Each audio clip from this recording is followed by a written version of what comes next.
আসসালামু আলাইকুম, স্বাগত জানাচ্ছি ডিডিবি নিউজ 24 এর আন্তর্জাতিক সংবাদে। সংবাদের শুরুতেই থাকছে সংবাদ শিরোনাম। বিক্ষোভে উত্তাল ইরান, নিহত ৬। ইউক্রেনের ড্রোন হামলায় রাশিয়ায় নিহত ২০। সোমালিয়ায় বিমান হামলায় ২৯ আল-শাবাব যোদ্ধা নিহত। পশ্চিম তীরে ইসরায়েলি অভিযানে ৫০ ফিলিস্তিনি আটক। তাইওয়ান ঘিরে চীনের সামরিক মহড়ায় উদ্বেগ জানিয়ে যা বলল যুক্তরাষ্ট্র। ৪ কারণে যুদ্ধবিরতিতে অনাগ্রহ নেতানিয়াহুর, আল জাজিরার বিশ্লেষণ। এতক্ষণ শুনছিলেন সংবাদ শিরোনাম, এখন থাকছে বিস্তারিত। বিক্ষোভে উত্তাল ইরান, নিহত ৬। ইরানে জীবনযাত্রার ব্যয় নিয়ন্ত্রণহীনভাবে বেড়ে যাওয়া এবং চরম অর্থনৈতিক সংকটের প্রতিবাদে শুরু হওয়া বিক্ষোভ এখন সংঘাতময় রূপ নিয়েছে।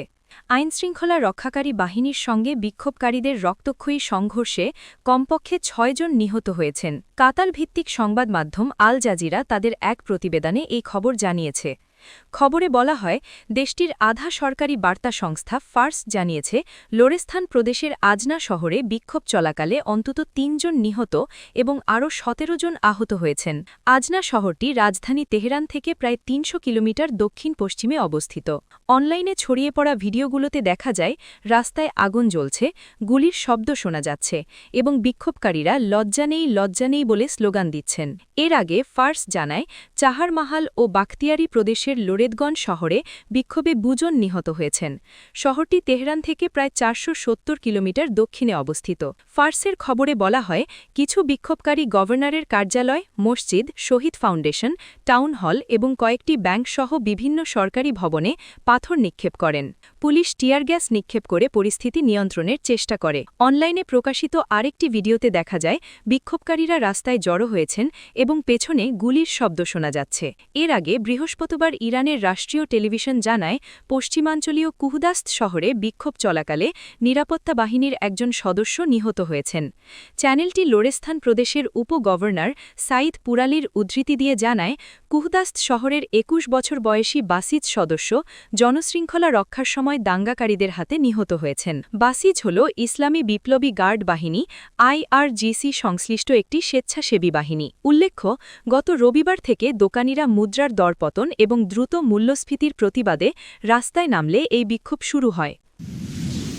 ইউক্রেনের ড্রোন হামলায় রাশিয়ায় নিহত ২০। ইউক্রেনের দক্ষিণ হেরসেন অঞ্চলের রাশিয়া নিয়ন্ত্রিত একটি অংশে ইউক্রেনীয় ড্রোন হামলায় অন্তত ২০ জন নিহত হয়েছেন। মস্কো নিযুক্ত গভর্নর ও রাশিয়া কর্তৃপক্ষ এ খবর জানিয়েছে। মস্কো থেকে বার্তা সংস্থা AFP জানায়, রাশিয়া অধিকৃত হেরসেন অঞ্চলের গভর্নর ভ্লাদিমির সালদো টেলিগ্রামে বলেন, খোরলি এলাকায় কৃষ্ণসাগর উপকূলে একটি ক্যাফে এবং একটি হোটেলে ৩টি UAV বা ড্রোন আঘাত হানে। প্রাথমিক তথ্য অনুযায়ী ৫০ জনের বেশি মানুষ আহত হয়েছেন এবং ২৪ জন নিহত হয়েছেন। রাশিয়ার তদন্ত কমিটি জানিয়েছে, হামলার ঘটনায় তারা তদন্ত শুরু করেছে।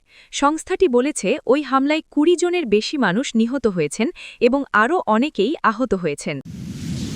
আফ্রিকার দেশ সোমালিয়ায় সামরিক বাহিনীর হামলায় জঙ্গি গোষ্ঠী আল-শাবাবের অন্তত ২৯ যোদ্ধা নিহত হয়েছে। বৃহস্পতিবার সোমালিয়ার প্রতিরক্ষা মন্ত্রণালয়ের বিবৃতির বরাতে সংবাদ মাধ্যমের প্রতিবেদনে এই তথ্য জানানো হয়েছে। প্রতিবেদনে বলা হয়, দক্ষিণ পূর্বাঞ্চলীয় সোমালিয়ার জাবাদ গোদান শহরে বিমান হামলা চালিয়েছে দেশটির সামরিক বাহিনী। আন্তর্জাতিক অংশীদারদের সঙ্গে সমন্বয় করে এই হামলা চালানো হয়েছে। ২০০৭ থেকে সোমালিয়ায় বিদ্রোহ চালিয়ে যাচ্ছে আল-শাবাব। আন্তর্জাতিকভাবে সমর্থিত দেশটির কেন্দ্রীয় সরকারকে উৎখাত করতে শরিয়া আইনের কঠোর ব্যাখ্যার ভিত্তিতে নিজস্ব শাসন ব্যবস্থা প্রতিষ্ঠা করতে চায় গোষ্ঠীটি। সামাজিক যোগাযোগ মাধ্যম এক্সে দেওয়া বিবৃতিতে দেশটির প্রতিরক্ষা মন্ত্রণালয় বলেছে, মধ্য সাবেলি অঞ্চলে রাতভর চালানো বিমান হামলায় আল-শাবাবের যানবাহন ও অস্ত্র ধ্বংস করা হয়েছে।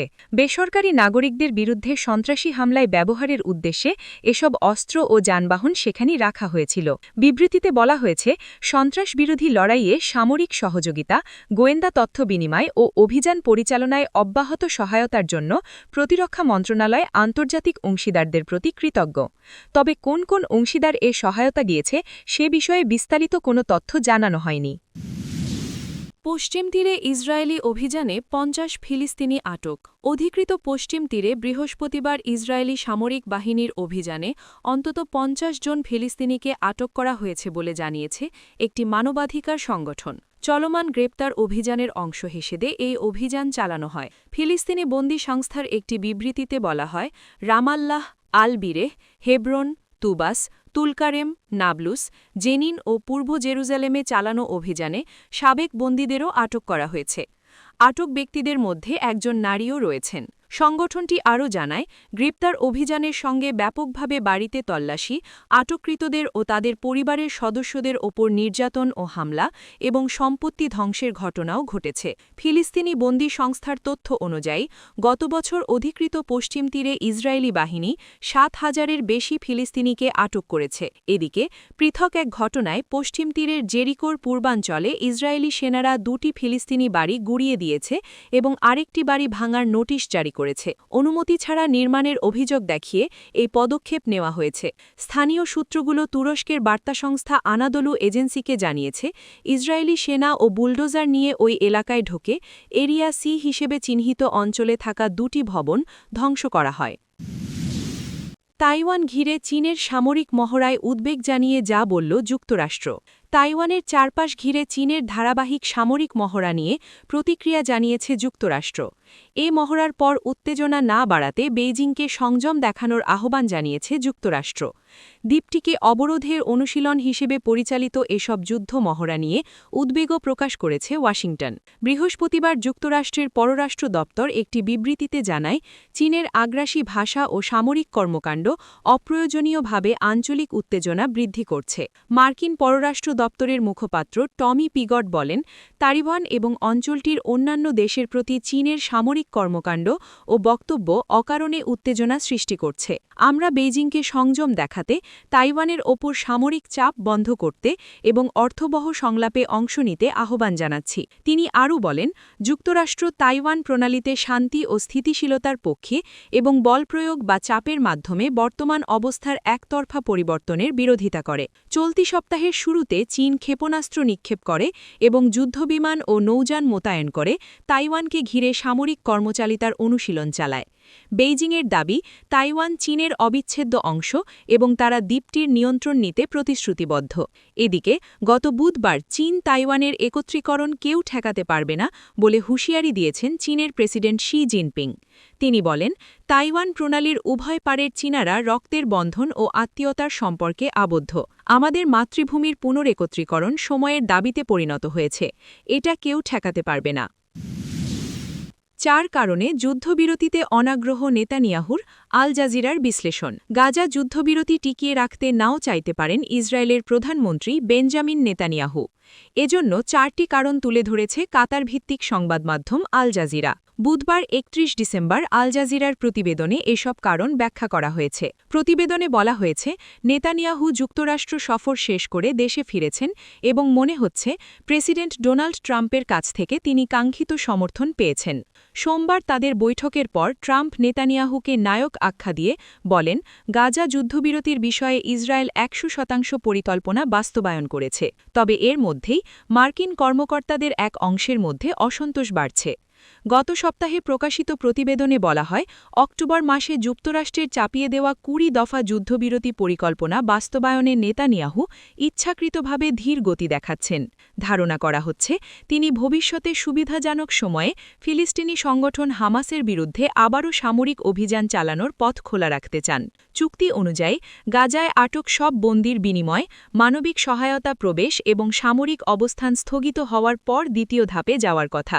এই ধাপে গাজা শাসনের জন্য একটি কারিগরি কমিটি গঠন এবং আন্তর্জাতিক নিরাপত্তা বাহিনী মোতায়েনের আলোচনা অন্তর্ভুক্ত আছে।